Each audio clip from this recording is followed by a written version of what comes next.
Today we're going to go over something I get asked all the time, and that is why I shoot Sony over Canon. And I've been a professional videographer for almost 6 years now, and back when I was still trying to figure things out, I used to own a Canon and a Panasonic. But ever since I kind of took everything seriously, I've completely switched over to Sony, and today in this video I'm going to answer exactly why.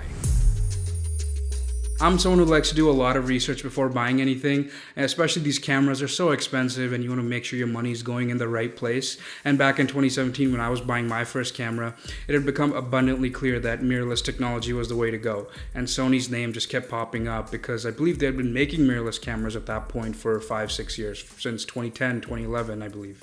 So yeah, it was pretty healthy to assume that they would have a significant lead over the competition, at least in the mirrorless world, because they just had so much time to sit with this technology, work with it, and see what they can put in their cameras. And I believe that was the case. In 2017, Sony was just pretty much the only big player in mirrorless technology.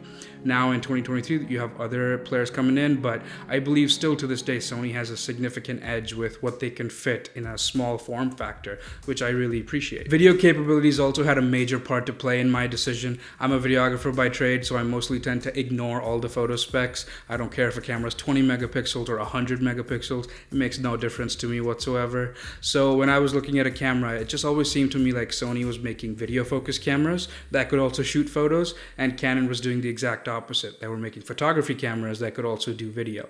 And someone who focuses more on video, of course, Sony attracted me more there. Not to say that Canon video was bad. Of course it wasn't. They were actually Sony's biggest competition.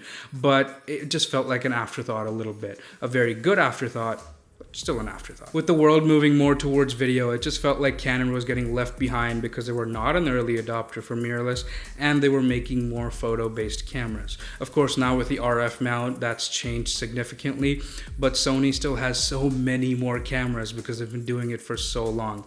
You might just have the perfect option in the Canon world, but you just have to admit that Sony just has the sheer volume. They have so many mirrorless cameras, it's ridiculous. Sony cameras also have some pretty good autofocus. I mean, back in 2017, this was nothing to brag about because they were pretty handedly losing to Canon, but I would say it was just good enough for it to not be a reason to not get their camera. It was just good enough. It got the job done. It wasn't really poor. It was average, got the job done. It wasn't disappointing. Dynamic range has also been a huge selling point for me with Sony. Their extremely high dynamic range just makes everything I shoot with it just look so stunning, and I've been in love with the look ever since day one pretty much. With high dynamic range, you basically capture more details in the highlights and in the shadows. It gives you a lot more flexibility in post, and that's just something that's extremely important to me, and Sony has never disappointed. Lastly, it's the lens options. Sony has an open mount, which means they let other companies make native E-mount glass. So I can buy a Sigma, a Tamron, Rokinon, Takina lenses for my camera if I want, and that just allows more options for me, the buyer. Native Sony lenses can be ridiculously expensive, so just having more options in terms of different focal lengths and different price points